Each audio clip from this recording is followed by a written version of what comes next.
Justice, feel the power. Honor, feel the power. Strength, feel the power. Giving the best every time. I'm feeling proud and tall now, with thousands by my side, working shoulder to shoulder, united, full of pride. I just keep on climbing to be the best at what I do. And nothing's gonna stop us. Solidarity through and through. Justice, feel the power. Honor, feel the power. Strength, feel the power. Thank you. Thank you. Buon pomeriggio. Bon dia. What a pleasure to be with our brothers and sisters here at Local 183. Those brothers and sisters who have built the foundations of this great, great local union. I have to start off by saying what good hands, in good hands this local union is now, under the leadership of Jack Oliveira and this great executive board.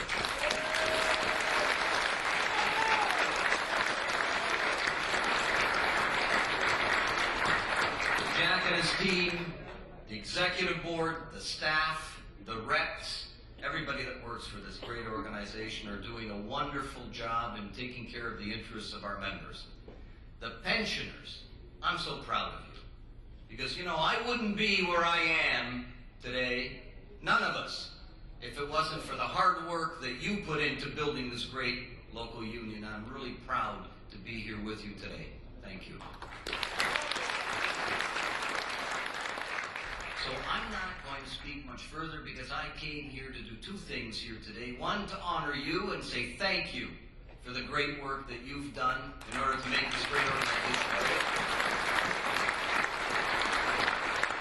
And my second duty is to introduce one of the greatest leaders, labor leaders in all of North America and the labor movement.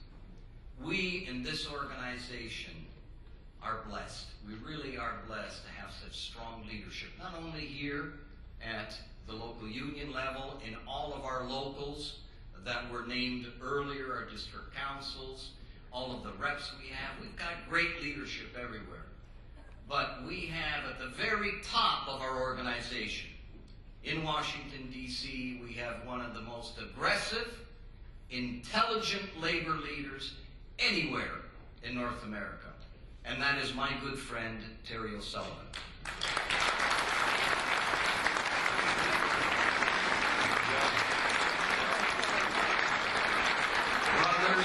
Brothers and sisters, please join me in welcoming the strength behind this great international union, our General President, Terry O'Sullivan. Thank you, Jesse.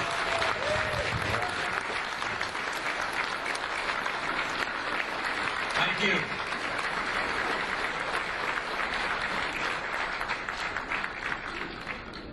Thank you very much, Joe, for that very kind introduction. Good afternoon, brothers and sisters.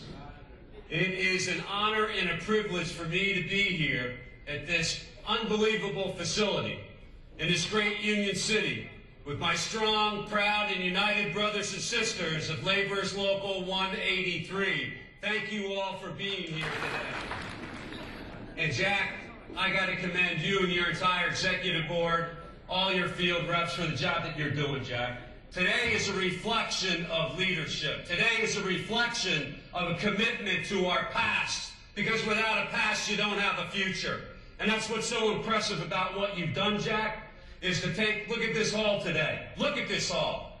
Of people coming here, Jack paying respect, this local 183 paying respect to its past, and that defines who Jack is.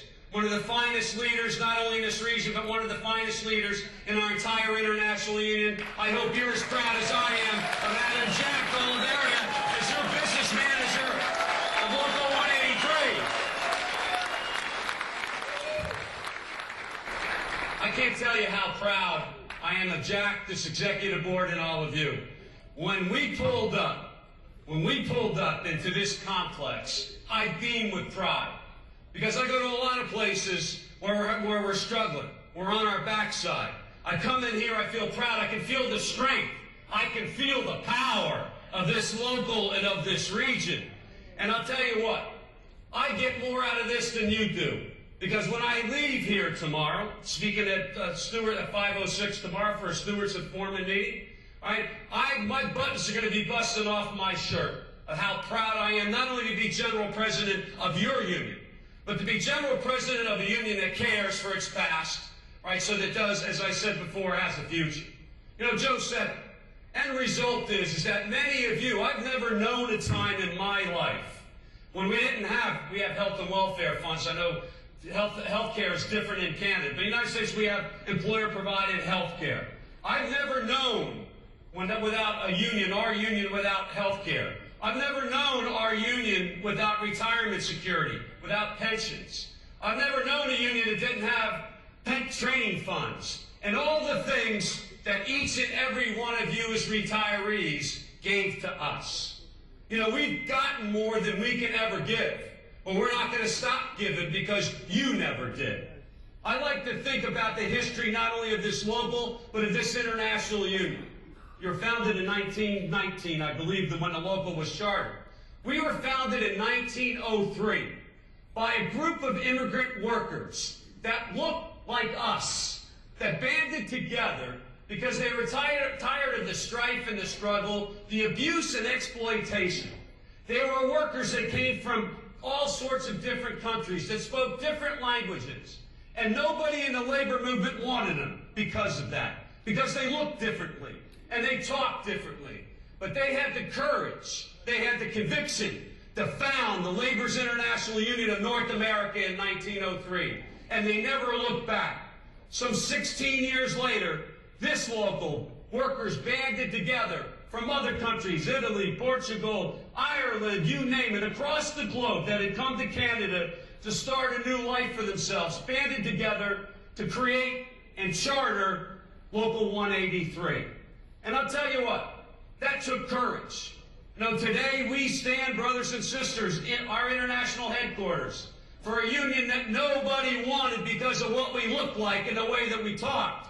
Our headquarters stands 2 blocks from the White House, the seat of power in the United States of America, and right across the street from the AFL-CIO. And now we pull into complexes like this here at Local 183. And it's because of each and every one of you that happened. Because you gave it up.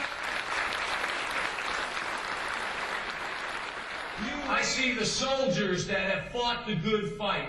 The individuals that never backed up and never, sure as hell, never backed down. That knew there was no retreat and there was no surrender when it came to fight for union rights, for workers' rights, for civil rights, human rights, and for immigrant workers' rights. You were there every step of the way. It has been your spark that has lit the fire of the Labor's International Union of North America. And I'll tell you what, if we stay together, we stand together, and we fight together, we will win together, brothers and sisters, and we will continue to change the course, the direction, and the destiny of our union, of our movement, and of our countries. God bless each and every one of you. Thank you for what you have done, and I know that you will continue to fight alongside us, because we need you now more than ever in the fights against Tim Hudak and some of these other clowns that want to take right to work from the United States and bring it here into Canada. You may want, you know, the end result is you don't want that here, and we're going to need our retirees and our actives fighting like hell to make sure that right to work doesn't become the law of the land in Canada like it is in the United States. Again, congratulations on a job well done. We are proud as hell of each and every one of you for all that you've stood for and all that you have fought for. Good luck and have a great lunch, and it's my honor to be here with you today. Justice, feel the power, honor, feel the power, strength, feel the power, giving the best every time.